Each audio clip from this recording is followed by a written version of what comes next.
The number one reason why most traders fail is because they don't have a trading plan.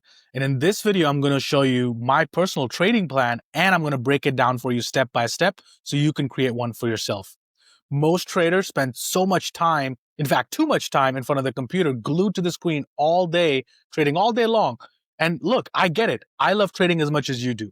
But what I love more is making money. So here's how I make great money by trading as little as possible, only like 1 or 2 hours a day. Let's dive into the video. All right, so let's break down the first style, because a lot of times people ask me the question, should I day trade? Should I swing trade? Should I do long-term investing? And personally, I do all three. So let's start with the first one, which is day trading. Now, I've talked about this before in a previous video about the 3 different buckets. If you remember, let's do a little recap. So the first style is the income producing style. Why? Well, because we got to pay an income, right? If you're like me, you got mortgage, rent, you got car payments, so we got to make an income. We can't rely on a stock to just one day become the next big thing. Well, in the meantime, they're going to take away your car, right? So we got to make an income. So day trading is the first style of trading. Now in day trading, there's 2 different things that I do. Okay, so number 1, let's start with a routine. I come to my trading desk typically around like 9 a.m. Now, it's a little bit later than most of you. And if you're new, you should be coming to your desk maybe 8:30. Why? Because, well, you need an hour to prep. You need an hour to look at the watch list, what's going on, and to create your trading plan. But if you're like me, we've been doing this for 15 years, I can just like flip through my charts, boom, boom, boom, boom, boom, and I can look at like 100 charts in less than a few minutes. So for me, I come to my desk still about 9 o'clock. And the only thing I'm doing at that point, first thing I start off with to prepare for my day trading day is I take a look at what I call the carryover list, which is the watch list of stocks from the prior day. So I'm going to take a look at them one by one, right? Take a look at what the prior stocks. And why do we do that? Well, here's why. Because oftentimes you see a stock that just looks like an amazing gap. It's a great chart pattern, but maybe the day you were looking at it, it didn't do anything. A lot of times people make the mistake of removing that from the watch list. But hey, you miss out on the day 2. You miss out on the day 3. Sometimes those stocks don't move in just the first day. So I always keep it in my carryover list. So I'll start the morning with that, go over my carryover list, which stocks could still be interesting, which have a nice pattern. Maybe it's got a 60-minute buy setup. Maybe it's going to buy setup on a daily chart. Maybe it's going to break out, like what the pattern is. Once I'm done with my carryover list, then I scan for gaps, stocks that are gapping up or gapping down that day, right? Typically, I look for gaps that are more than 1% because, less than 0.5% or whatever, it's not really a gap. So I look for stocks that are gapping up or down 1% or more per day. And I scan through these gaps, right? You could use a gap scanner. You could go on benzinga.com. You could go on barchart.com. You just type in on Google pre-market, charts or after hours movers. There's going to be tons of websites, right? Maybe I'll try to link some in resources for you. But even NASDAQ's own website gives you pre-market data. So you don't need a fancy scanner. You don't need a software, just that on its own. So I take a look at gaps over 1% based on everything you guys have learned in our previous videos, or if you've taken our courses or you're in the academy or in Evolve membership, then the courses break down what a characteristic of a good gap is and the different tier level system that we have for gaps. Level 1 gaps, level 2 gaps, level 3. Once I'm done, I might be left with like 20 different stocks, right? Now, out of the 20, I now want to do what I call the shortlist. We take a look. We drill down to a lower time frame, to maybe a 60-minute chart. How was the gap even created? Because sometimes people see a stock that looks like an amazing gap on the daily. But hey, look at the prior day. Go to the hourly chart. Look at the prior day, how it was running up. And it was like 5 green candles in a row on a 60-minute chart. And then it gaps up. Now, even though it's a nice gap on a daily chart, it might not be a tradable gap because it's a little bit extended from the prior day. So then my goal is to how can I take these 20 stocks and maybe shorten the list to maybe 10, right? That's what I do from 9:15 to 9:30 is to bring that list down now to maybe 10 stocks. And out of the 10, I'm going to typically find 1 or 2. That is what I call my main focus, my favorites, right? The ones that I'm going to be focusing on right off the open. Then 9:30, ding, ding, ding, market opens. You should not be thinking at that point. Because if you did your homework correctly, if you follow the pre-market routine, if you marked out the levels on the chart beforehand, there's not much to do when the market's open. And the only thing your job as a trader is to wait for the right opportunity, right? So now let's break down the day trading. I gave you a little bit of my pre-market routine. Now let's go into how do I actually day trade? Like, what do I do? So my goal is very simple. I have a target, right? My target is literally only to make 1 hour per day. Right? Now, that doesn't mean when I hit 1 hour per day, I stop trading. Only thing that means is that is the goal. right? We can exceed the goal, but that is the goal. Now, I'll tell you why I set that goal. The reason I set that goal is to give me something to shoot for. We all need a North Star. We all need a target to aim for. Because if you don't have a target, like, where are you aiming, right? So you need a target. The other thing is the target stops me from overtrading because I have a rule in my trading plan, right? We talked about creating a trading plan. This is how you create one. So one of my rules in my trading plan is if I hit my profit target for the day and I look at my clock, it's 10:30, I can still trade, right? Then if I find another trade, I'll take another trade. If I don't find another trade, I won't take a trade. But if I hit my profit target and the clock says 11 o'clock, I'm done. That's part of my rule, that I physically put that in my rule system, that if I've hit my daily profit target by 11 o'clock, then I'm done. I cannot take any more trades. Now, why do I do that? To keep myself disciplined, to call it a day, to be able to get up from my chair and leave. I'm sure this has happened to you, and it's happened to me and a lot of other traders. And again, comment below if this has happened to you and if you can relate to this. How many times have you started the day, you made good money, your trades are going great, everything's going perfect, right? You've hit your target for the day. And now you keep trading, you keep trading. Now that it's 2 o'clock, 3 o'clock, and you just realized you gave back the whole morning's profits. All the profits you made in the first hour, you gave it back. How many times? Comment in the chat, right? You're not alone. I want you to see that. I've done that too, many, many times. So I looked at my data because I don't make any decisions without any data, right, to back it up. So I looked at my data. This is like, I was brand new to trading. I was maybe 2 or 3 years in, looked into my data and realized how many days I made money in the morning only to give it all back by the time the market closed. It's ridiculous. And a lot of people do that. A lot of people can relate to it. Now, here's another factor too. What if you don't give back? What if your data shows, you know what, I don't give back profit, so I should probably be trading on Anmol, right? Well, not really. Even if you're making money in the afternoon, think about this. If I trade from 9:30 till 11 o'clock, how much did I trade? An hour and a half? Let's say I made $1,000 that day. Now, what's my hourly rate? Now, let's say if you trade all day long from 9:30 till 4 p.m. till the markets close, and you made $1,200. So you made more than I did, right? You made $200 more than I did, but you traded from 9:30 till 4 o'clock. Now, what's your hourly rate then? You get my point? So how much are you making per hour? Don't keep sitting in front of your computer just to make a little bit extra money. Think about how you're using your time. Think about what else you could have done in that time. Think about other ideas you could have had in that time. Think about, what if I just spend some time with my family? What if I actually did all the hobbies that I wanted to do? So for me, trading is a lifestyle, right? It's not about just being in front of my computer pushing keyboards. Guys, I did that. Like, I traded for a prop firm. There was 100 of traders in the desk. The only reason I left that prop firm because I don't want to be the guy who's sitting in front of his computer all day. Then you go home, you go to a bar, have a little bit of a drink, come back, watch the TV.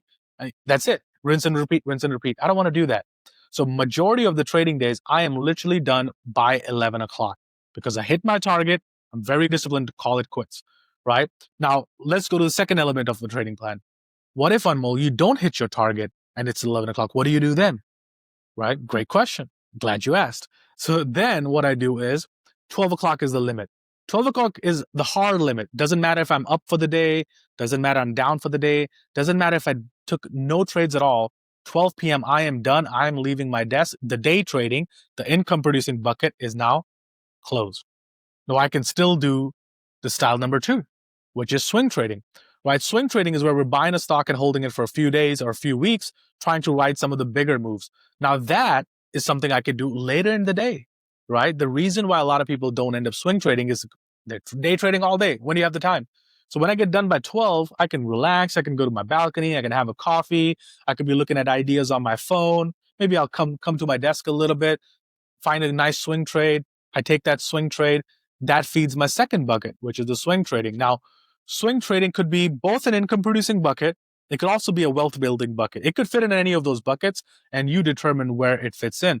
So for people who are primarily swing traders, well, that becomes their income producing style because they don't day trade. They only swing trade. They're much more active. They might be in 3 to 5 swing trades any given time. They might get out of one, get into another. The goal is the exact same thing with day trading, which is to make an income. Right? For me, swing trading is a wealth building style. Why? Well, because day trading is my income producing style. So swing trading just becomes a way for me to take an amount of money, take my trading account, and just keep growing it every year and trying not to withdraw money from that. right? So that becomes the swing trading bucket. And but let's go back to day trading because I wanted to touch upon the trading plan. This is why you're here. So first thing in the trading plan, you define. Number one, I want you to write this down. What are your buckets? Are you a income producing day trader? Are you a swing trader? Or are you going to do both? And it's okay. Pick one, right? Or pick both. But write it down. Then you write down, what's my maximum trades I'm going to take per day? Why do we do that? To keep ourselves disciplined. If you don't have a max, you're going to be trading all day. Guys, there's thousands of stocks moving every single day. They're coming at you. Trade me, trade me, trade me. If you don't have a max, you're going to be turning into what we call a degenerate gambler. You don't want to do that. I've seen many people come and go in this business over the last 15 years. It's like a revolving door. And the reason they leave is because they like the thrill more than they like the profession. And if you're in it for the thrill or the adrenaline, you are going to make a mistake. Now, the way I enforce that, because I have those tendencies just like you do, because I'm human too, right? The tendency to avoid that tendency of over trading is to set a max number of trades you're going to take. So write it down. What is the maximum number of trades you're going to take per day? And please don't say 20, right? If you're a good trader, you should only really find 2 or 3 good trades a day, maybe 4 or 5 on a good day. If you're trading anything more than 5, I would ask you to take a look. I think you might be over trading. So for me, it's typically 5 is the number, right? On some days, I might allow myself to go a little bit more, but only like maybe to 6 or 7. Rarely ever do I ever go beyond that. Majority of my days are 2 to 3 trades, right? So maximum number of trades. Then you want to write down how much are you risking on each trade. How much are you going to risk on the trade? If guys, the only thing in trading we have control over is how much we're going to risk. So think about that. And when it sinks in, you should get an aha moment. Think about this. We cannot control what the stock market's going to do. We can't control it. We cannot control what we're going to make on the trade. We have no control over that, right? We cannot control what we're going to make on the trade. We can't control literally anything in trading. The only thing we can control in trading is how much we plan on risking, right? If we say my max loss is $1,000 per trade, and we see on our account, it says minus 1,000, we can just click exit, right? We can. That is something we can control. So think about that. There's nothing else I can control in the market. I have no idea what the stock's going to do.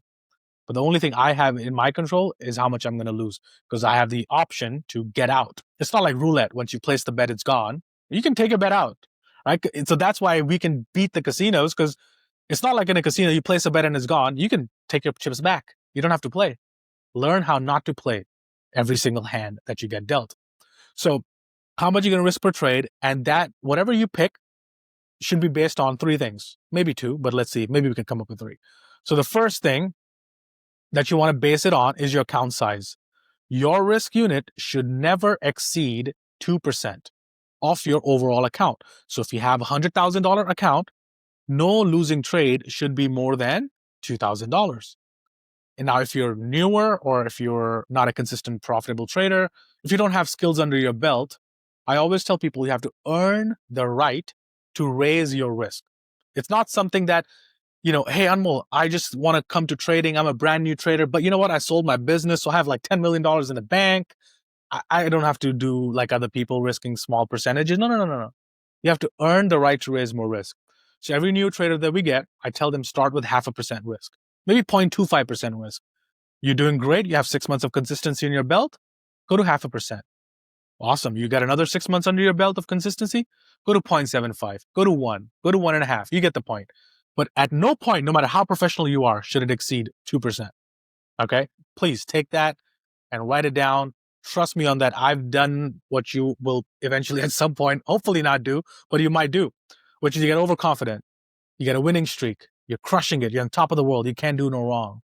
I can do 5%. Listen to that voice that comes in. Anmol, you're good enough now. Do 5%. Do 10%. This is the one. Tesla's going to go $1,000. Do it. Don't listen to that voice. Okay. Trust me on that. Never exceed 2%. Because then if you stick to that rule, you're always going to be, even if you have a bad losing streak, you're still going to be okay. You have a bad losing streak at 10% risk, 10 trades, you're done. Over. Your career's over. Right. And we have to have chips left to bet. In order to win, we need to bet. In order to bet, we need to have some chips left to bet with. If you run out of the chips, you can't bet. You're not in the game anymore. So that is element. So we talked about your risk management, right? How much you're going to lose per trade that you're okay risking. We talked about maximum number of trades per day that you have to decide.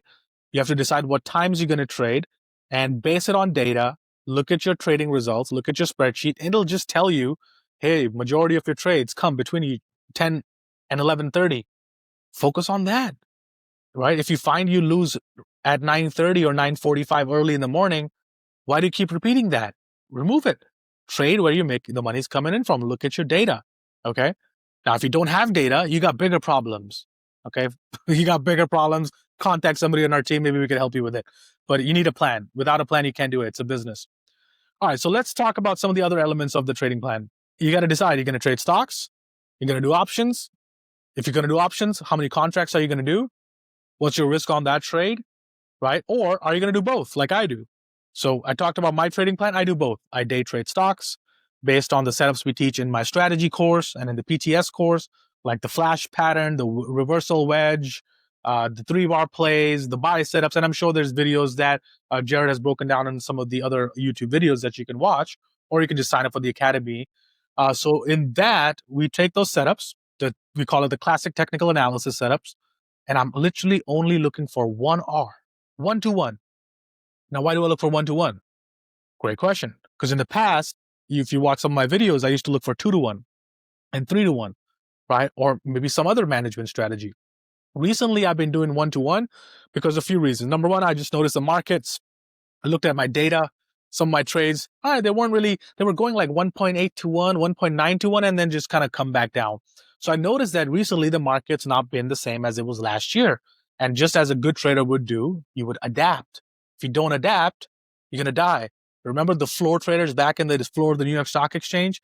They made all their living on the floor of the stock exchange, listening to the sounds of people, buy, sell, sell, sell. And they used to say that we can, just by the enthusiasm in people's voice, we can forecast where the market's going to go. Guess what happened when electronic trading came into place? They couldn't adapt. Right? They were relying on that noise or that strategy or, how active people were. They didn't have that. A lot of them went bankrupt. They did not adapt.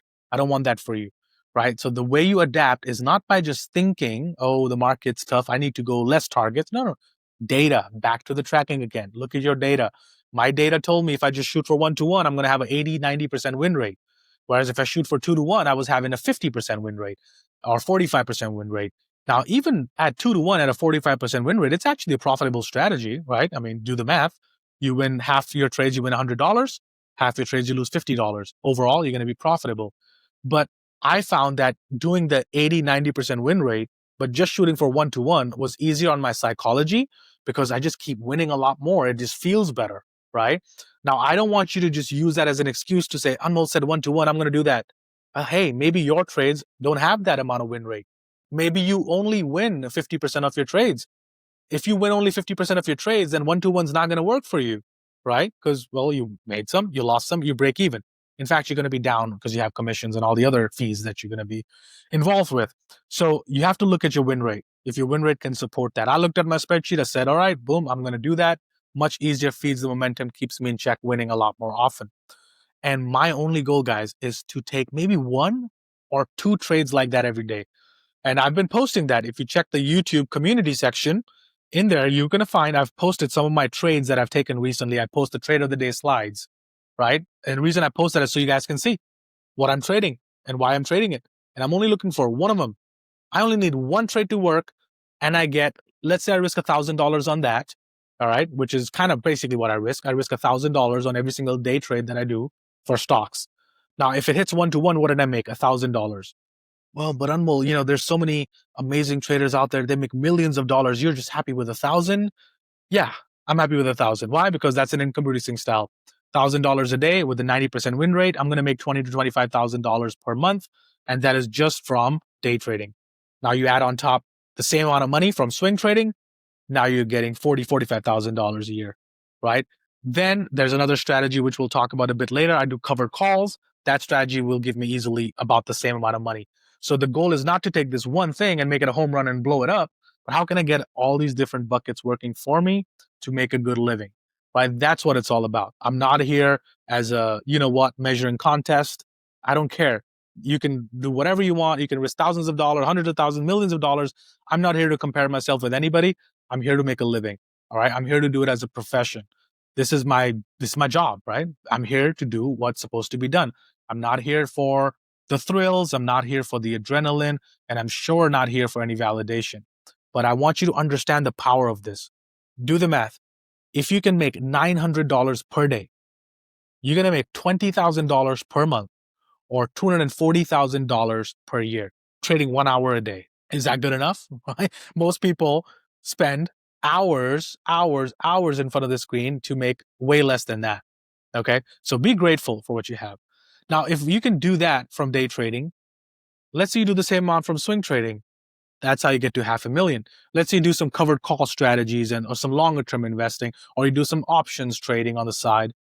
That's how you get to making the 6-7 figures.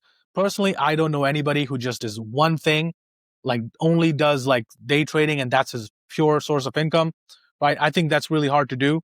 That's why I like to balance things out with 3 different things. Because if I have one bad month day trading, guess what? There's other buckets that are being filled with the other styles. Now, one time maybe markets crash, my long-term portfolio is taking a hit. Day trading is the bucket that's filling up. Swing trading is the bucket that's filling up. So that's what I mean when it comes to diversification. It's not a bunch of different stocks and different things. Yes, that's the true meaning of diversification. But how do I diversify my trading risk, right? Bad month in day trading. I couldn't figure it out.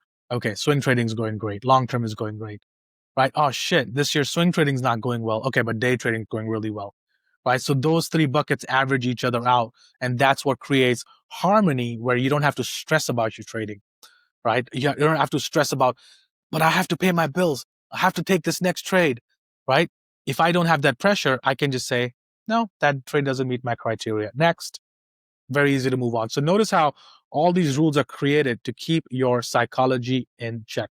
So I want you to learn that. And as you guys can see how passionate I am, I could talk about hours about these type of things, but I want you in this video just to walk away with an actionable trading plan. Okay. So we've written down the buckets you do. We've written down how much you're going to risk per trade. We've written down what your actual goal is per day, right? And we've also written down what you're going to risk per trade. Then you're going to write down, are you going to do day trading? Are you going to do options? Are you going to do stocks? Next step is write down what patterns are going to trade. If you've taken our PTS course or my strategy course, you've learned the flash pattern, you've learned reversal wedge, you've learned shorts, you've learned longs, you've sell setups, buy setups, breakouts, breakdowns. You learn all these patterns. The way I want you to think about these patterns is like a plumber, right? You call a plumber to your house. He's going to come with his whole tool belt, right? It's going to have a bunch of different tools in it. He's not going to just pull out all his tools and start using them, right? He's going to pull the right tool for the job. Oh, today the markets look bullish. Let me pull out my long setups, my breakouts, my buy setups, right? Trades that can go in the direction of the market. You know what? Today the market looks weak. Let me put out all my bearish setups, my sell setups, my breakdown patterns, and all those things. So you put the right tool for the job, right? You're not going to just dump all your tools. Okay. That doesn't do that. That if your plumber does that, go to Thumbtack. This video is not sponsored. Go to Thumbtack, get it somebody else who's going to be better if he's dumping all the tools. So we're going to write down what patterns are we going to trade. What are your favorite patterns? What do you want to focus on? And do that for at least 6 months. 6 months later, I want you to take the data and you're going to find that there are going to be some setups that you just are better on. You don't want to feel bad about, but why can't I get these long trades to work? Why am I only good on the short side? Or why am I, good on only when the market's going long, but I don't like shorts? It's okay. Great traders that I know have 2 or 3 bread and butter setups, right? For me, it's the flash pattern that you guys might have learned in the strategy course. So that's what we want to do. What patterns are you good at? Take a look at your spreadsheet right now. Yes, I mean right now. Open up your spreadsheet and take a look with me as I'm going over. Where is your money coming in from? What setups do you make the most money on? Right? What are the setups that you're just not making money on? Leave them, right? Be master of some, not jack of all, or master of 1 or 2 setups, okay? Who makes more money? The general practitioner, doctor, or surgeon? Therein lies your answer. Be a specialist. Get really good at 1 or 2 setups. Don't try to spread yourself thin and try to do all these different things. So now we've written down the setups as well. Okay, what's the next element of a trading plan? The next element of a trading plan, so we've talked about all these different things is to write all of this down and create a checklist out of it. Okay, checklist. So in the morning, you write down time of the day. Okay, I can still trade. It's within my time parameters. What's the setup? Okay, this is the setup. Do I have my entry? Do I have my stop loss? Do I have my target? Right. The next key thing is, how are you going to manage that trade? Are you going to do one-to-one like I have been doing recently? Right. Maybe by the time you're watching your video, markets have changed. Now I'm back to 2-to-1. I always adapt, as I said. You got to move with the markets. So, you got to adapt. So what's your management strategy? Are you going to do 1-to-1? Are you going to do 2-to-1? Or are you going to do something we covered in my last video? Remember the 5-minute bar by bar? Each bar, we raise our stop loss up under every 5-minute candle's low. Remember that? In the last video, we also talked about the moving average trailing method. Remember that? If you don't, please go back and watch the video. Pause this one, open another tab, go to that one. All right. So we break this the management strategies down, how to get the most out of your trades. So then your job is to do the exact same management on all the trades. Doesn't matter what you think, doesn't matter what you believe, doesn't matter what the stock looks like it's going to do or what the market is going to do. Doesn't matter what it looks like. This is like a hard and fast static rule. That's what you're going to do. Okay. And that is something you're going to do on every single trade. Just trust me, do this for 6 months and then track. Hey, I was doing 1-to-1, but what if I did 2-to-1? But what if I did 3-to-1?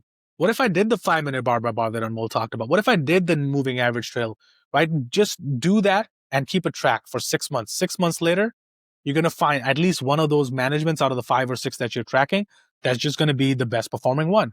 Guess what? Guess what you're going to do for the next 6 months? Do the exact same thing over and over and over again. And you're pretty much going to get what the last 6 months suggested. Plus or minus, obviously, it's not going to be exactly the same, but that's what you can expect to get. So that's an element of a trading plan. Okay, is how are you going to manage those trades? So next up is options trading. Okay, so I trade options every single day. In the chat room, you can see me do it live. That is part of day trading also. It's part of the income producing style. And literally, my plan here is the simplest plan. When I tell people, they don't even believe it. Why? Because they think, oh, it can't be that simple, Anmol. It can't be. Yeah, it is that simple, and good trading should be that simple, right? The reason people complicate trading online is so that they get you to think that you're missing something. You don't know what I know. You have to learn my secret sauce. Come take my course, right? Come sign up for my thing, right? That's why the people do it. But my charts just look very simple like everybody else. And I'm telling you, great trading should be simple. Okay, you do not even need to take my course.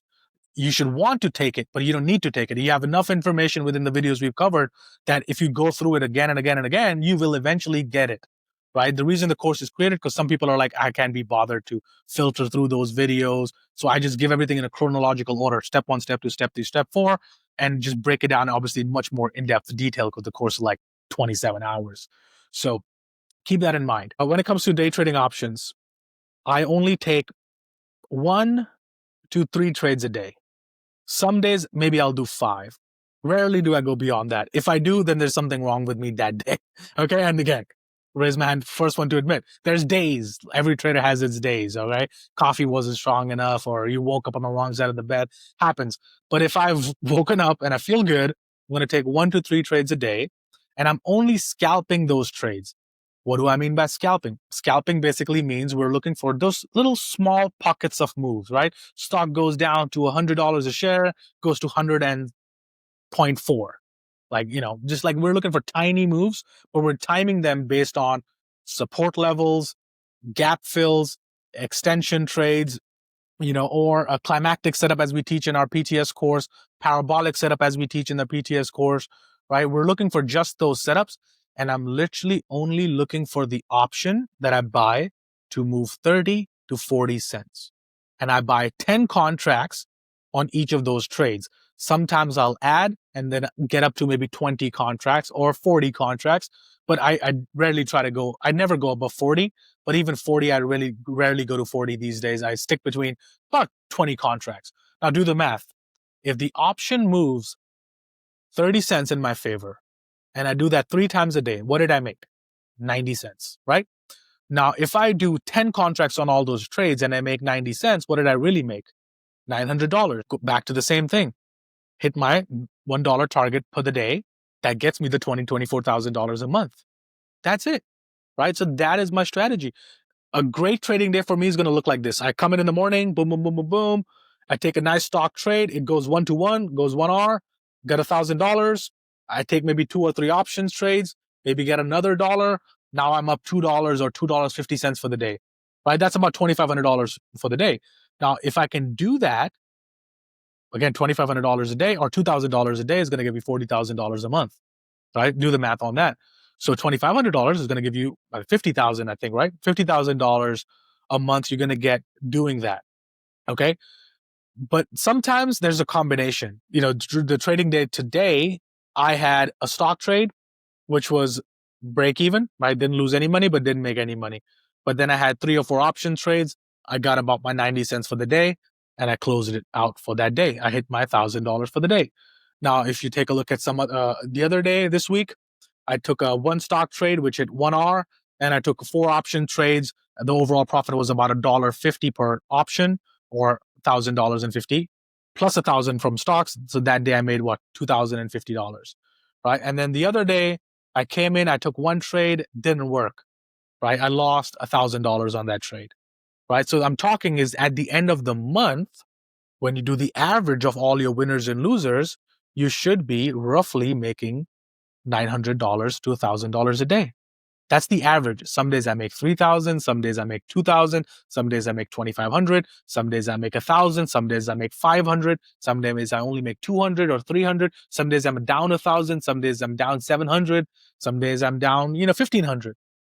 At the end of the month, over the last 3 years, my average has been roughly $1,000 per day at the end of the month. If you take the whole month, average it out, how many trading days? It's roughly $1,000 a day, right? That gets you to the 6-figure goal just from day trading. Swing trading is a bonus. Covered calls, other strategies, a bonus. And I think that is something we could save for another video, because I do want to break down the other styles of trading for you. So we talked about day trading today. Now, here's your takeaway, and here's what I need you to do. I want you to go back and rewatch this video. And as I'm saying this, I want you to write it down. What is your trading plan? What times of the day are you going to trade? How much are you going to risk per trade? Are you going to do stocks and options? What's your target? What's your goal for the day? How are you going to manage that trade? As you start filling these things down, boom, you just have something now in your hands, which is called a trading plan that you didn't have before this video. That's a great foundation to start with, right? So start there, and we're going to keep continuing on in further videos. So earlier I said I would link the 5-minute bar by bar video down below. So look for that video down below, or click this to go watch it now.